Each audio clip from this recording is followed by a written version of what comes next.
guys, nagluluto ako ng tilapia guys sa may pintuan namin guys. Ayan. Ayan ang pintuan namin papasok guys. So dito ako sa ano guys, nagluto guys. Kaya ayan siya guys, tingnan nyo guys. Ayan, ganyan ang Pilipino guys. Dahil ayaw mga muwi ng kanilang bahay. So sa likod, kahit ang lamig-lamig guys, dito tayo sa loob guys. Ayan.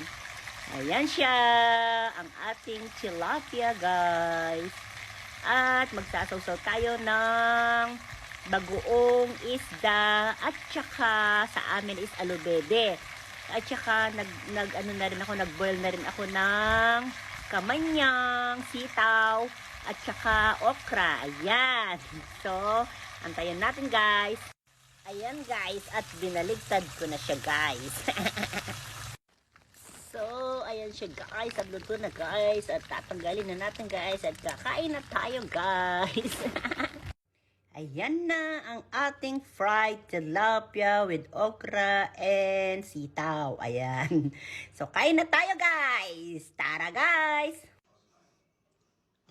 Fried tilapia, okra at sita, suka name, aloo bibi, white rice, mangantana.